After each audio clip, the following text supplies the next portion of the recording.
قدر احباب، السلام علیکم ورحمۃ اللہ وبرکاتہ۔ فقہ کے نئے درس کے ساتھ آپ کی خدمت میں حاضر ہیں۔ گرامی قدر احباب، آج ہم آپ کی خدمت میں ان مسائل کا تذکرہ کریں گے، ان صورتوں کا تذکرہ کریں گے کہ جن میں نماز توڑ دینا واجب ہے یا فرض ہے، اور ان صورتوں کا تذکرہ بھی کریں گے کہ جن صورتوں میں نماز توڑنا جائز ہے۔ گرامی قدر احباب، سب سے پہلے یاد رکھیں، اگر مظلوم شخص نمازی کو پکارے مدد کے لیے تو نمازی کے لیے واجب ہے کہ وہ نماز کو توڑے اور نماز کو توڑ کر مظلوم کی مدد کرے۔ اسی طرح گرامی قدر احباب، والدین کے بلاوے پر فرض نماز کو توڑنا واجب نہیں ہے، لیکن اگر نوافل وغیرہ پڑھ رہا ہو، والدین اس شخص کو آواز دیں تو اس کی دو صورتیں بنتی ہیں۔ ایک، یا تو والدین کو اس کی نماز کا علم نہیں،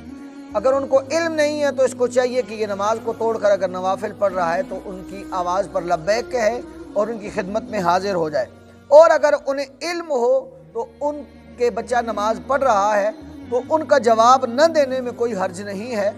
تاہم بہتر یہی ہے کہ نماز پھر بھی توڑ کر ان کی خدمت میں حاضر ہو جائے، اور اگر انہیں معلوم ہی نہ ہو کہ وہ نماز پڑھ رہا ہے تو پھر ان کے بلاوے کا جواب دینا واجب ہے۔ یہ تھی دو صورتیں کہ جن کی وجہ سے جو ہے آپ نماز توڑنا واجب ہے۔ گرامی قدر احباب، اب وہ صورتیں جو ہے ان کا تذکرہ کر رہا ہوں کہ جن کی وجہ سے نماز توڑنا جائز ہے۔ سب سے پہلے، جب درہم کے مساوی، ایک درہم کے مساوی کوئی مال چوری ہونے کا خطرہ ہو، خواہ وہ مال کسی دوسرے کا ہی کیوں نہ ہو، تو آپ جو ہے اس کے لیے آپ نماز توڑ سکتے ہیں۔ تو اس لیے جو ہے اگر آپ کو کسی ایسے مال کا چوری ہونے کا خطرہ ہے کہ جس کی قیمت جو ہے وہ ایک درہم سے زائد ہے، خواہ وہ مال آپ کا ہے یا کسی اور کا ہے، تو آپ نماز جو ہے توڑ کر جو ہے اپنے اس چوری ہونے والے مال کو بچا سکتے ہیں۔ گرامی قدر احباب، اسی طرح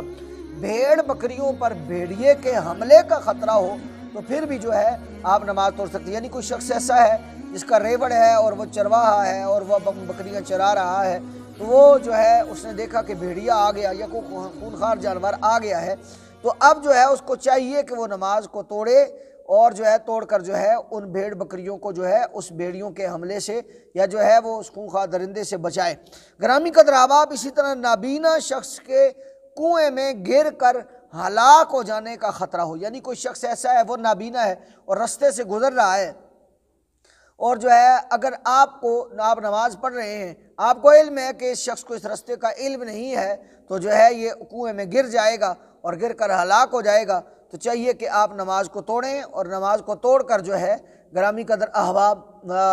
اس نابینا شخص کی مدد کریں اور جو ہے اس کو اس کنویں میں گرنے سے بچائیں۔ ایسا ہوا ہمارے ہاں روات میں ایک حافظ صاحب تھے، وہ بیچارے نابینا تھے، وہ صبح اپنے والدین کی قبر پہ جاتے تھے، تو وہ والدین کی قبر پہ جانے لگے تو رستے میں کنواں تھا، ان کو علم نہیں تھا، وہ اس کنویں میں گر گئے، تو وہ صبح سے شام تک وہاں پڑے رہے، ان کو چوٹیں آئیں تو زخم آ گئے، اس کے بعد ان کی ڈیتھ ہو گئی۔ تو گرامی قدر احباب، ایک جان کو بچانا یہ کل انسانیت کو بچانا ہے۔ اگر ایسا کوئی مسئلہ ہو تو آپ اپنی نماز کو توڑ دیں اور توڑ کر جو ہے وہ اس جو ہے نابینا شخص کی مدد کریں۔ گرامی قدر احباب، اسی طرح جب دائیا کو بچے یا اس کی ماں کی موت واقع ہونے کا خطرہ ہو، یعنی جب دائی ہے اس کو پتہ ہے کہ ایک عورت جو ہے وہ حمل سے ہے یا جو اس نے بچہ جننا ہے، تو دائیا کو چاہیے کہ وہ نماز توڑے، پہلے جو ہے اس عورت کی مدد کرے اور اس کے بعد جو ہے پھر جو ہے وہ اپنی نماز کو جاری رکھے۔ گرامی قدر احباب، یاد رکھیں، دائیا کو بچے یا اس کی ماں کی موت واقع ہونے کا خطرہ نہ ہو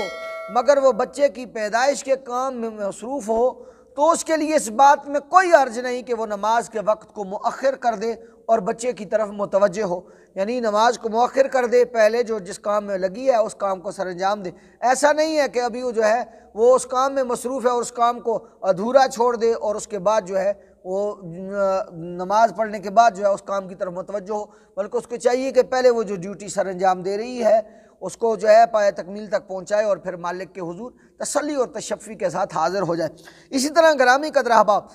مسافر کو ڈاکوؤں یا چوروں کا خطرہ ہو تو اس کے لیے بھی وقتی نماز میں تاخیر کرنا جائز ہے، لیکن یہ مسافر شخص کے لیے حکم ہے، مقیم کے لیے حکم نہیں ہے۔ یعنی کوئی شخص ایسا ہے وہ گاڑی میں اس کو پتہ ہے کہ میں ایسے ایریے میں ہوں کہ جہاں جو ہے ویرانہ ہے، اگر میں یہاں نماز پڑھنے مشغول ہو جاؤں گا تو چور یا ڈاکو آ کے میرا مال لوٹ لیں گے یا مجھے جو ہے گن پوائنٹ پہ جو ہے وہ ہراساں کریں گے، تو اس کو چاہیے کہ وہ نماز کو مؤخر کر دے اور اپنے سفر کو جاری رکھے۔ جب وہ جو ہے امن والے علاقے میں پہنچے تو وہاں جو ہے اپنی نماز کو ادا کر لے۔ یہ تھے چند مسائل جو آپ کی خدمت میں پیش کیے۔ مزید ایسے مسائل کے لیے ہماری ویڈیو کو لائک بھی کیجئے، ہمارے چینل کو سبسکرائب کیجئے، بیل آئیکن پہ کلک کیجئے تاکہ تمام آمدہ مسائل بر وقت آپ کی خدمت میں پہنچ سکیں۔ السلام علیکم ورحمۃ اللہ وبرکاتہ۔